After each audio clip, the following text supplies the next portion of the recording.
Number 25, Indiana women's basketball lost to unranked Harvard in overtime, 72-68. So what exactly happened? I'll go over what happened in the first half, second half, and obviously overtime. As you could tell, when I said overtime final, I'll go over stats, I'll go over the schedule for both of these teams here. And I apologize for looking down because I cannot memorize all this stuff. So Harvard had 32 points at halftime, while Indiana had 30. So 32-30 at halftime, and obviously Harvard scored 31 points while Indiana scored 33 points in the second half, but Harvard had 9 points in overtime while Indiana had 5. And I'm going to go over some context within the last minute in regulation and overtime, actually. Around 55 and 6 seconds left, Chloe Moore McNeil from Indiana missed a jumper, but Lily Meester got the offensive rebound. Foul on Harvard on Carly White. So Lily Meester made the first free throw but missed the second. So 63-60, around 55 seconds left in. And Henna Sadvik got the offensive rebound. Yarden Garzon missed a jumper around 37 seconds left. Then around 35 seconds left, Carly White got the defensive rebound and Harvard called timeout to advance the ball. And there was a three-pointer made around 20 seconds left by Elena Rocco, assisted by Harmony Turner, to tie it at 63 apiece. Indiana called timeout. Chloe Moore McNeil missed a layup. Then Zari got the defensive rebound around 1 second left, and Harvard called timeout again to set up for the win, and they couldn't make the shot. Obviously, like between 0 and 1 second. Katie Krupa from Harvard missed a jumper, then Harvard got the offensive rebound, and that was it. Going to overtime.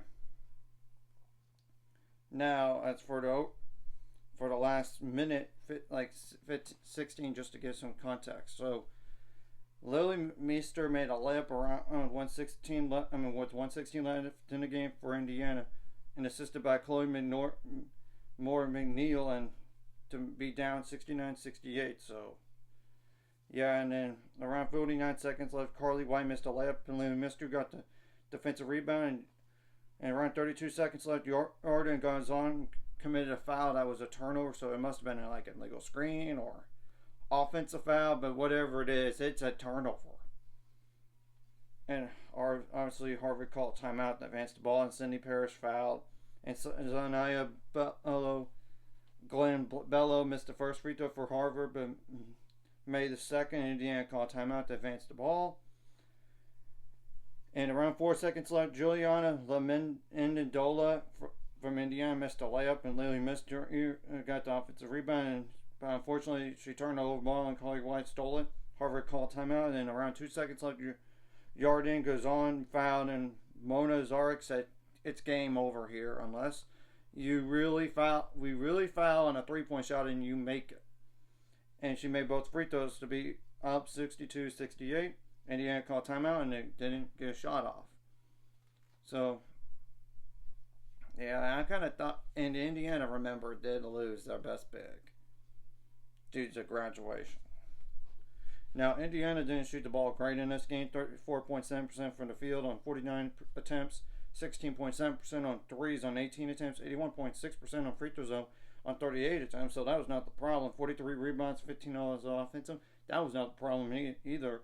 9 assists, 7 steals, 2 blocks, 27 turnovers is way too much. 19 fouls and 7 points off the bench, and 3 double-digit scores that combine for 20 plus 20. That's 40 plus 10. That's 50, and one player with 6 or more points with 7. While Harvard had only 2 double-digit scores that combined for 39 points. However, they had two players with 6 or more points that combined for 17, 9 plus 8. And Harvard shot 40.9% from the field on 66 attempts. It made a third of their threes on 24 attempts, 62.5% on free throws on 16 attempts, 30 rebounds, 11 of those offensive, 11 assists, 14 steals. That's a lot. 3 blocks, 18 turnovers, which is still way too much, and 32 fouls. So there's a big foul discrepancy. But they still won the game. I mean, all credit to them. Now, some other stats like points off turnovers favor Harvard, 32-11. Yeah, that's the story of the game right there. without a shadow of a doubt. Fast break points favored Harvard, 16-0. Points in the paint favored Harvard, 28-24. So what these two teams have going forward, and I will say, Harvard, it is not like in a Thanksgiving tournament, but Indiana is, and Indiana has Butler on November 13th. Then they got Stanford at home. Butler's at Butler, by the way. We'll see what happens to the rankings from here.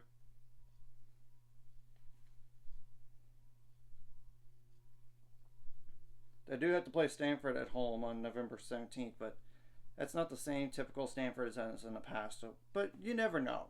And they do play in the battle for Atlantis. Their first opponent is Columbia on the 23rd. Then the second game will be either Baylor or Southern Miss, depending on the result, honestly, for both of those games. Then the following game after that, that's on the 24th for that game, depending on the result. And then depending on the other games, it's going to be one of the next four, like a ranked North Carolina team.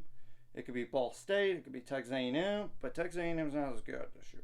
They lost to somebody that they shouldn't, if you know what I mean when you look at the schedule. And then, or they even play Villanova, just to make some context there. Now for Harvard, yeah, and the craziest thing is, like I said, Indiana has to play Columbia.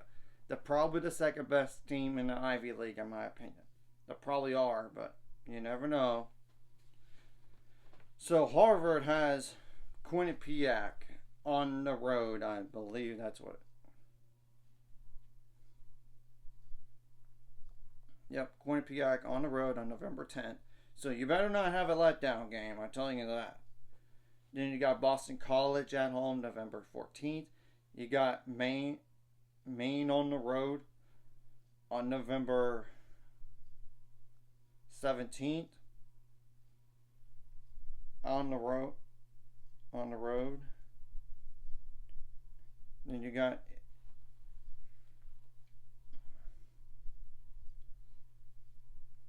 Northeastern at home on November 19th. Then you got Northwestern on the road on November 23rd. So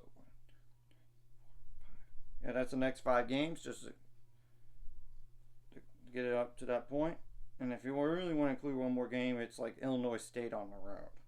So we're going to have to wait and see what happens. So anyways, if you like this content, hit the like and subscribe button. See you guys later on the road to 7 subscribers. Goal's ultimate goal is 1,000 more. So my money after this course, like a video, comment video, really helps YouTube background. So more people see it. Sharing the video does help as well, as more people can watch. And if you're watching and not subscribed, hit subscribe button to the notification bell as well.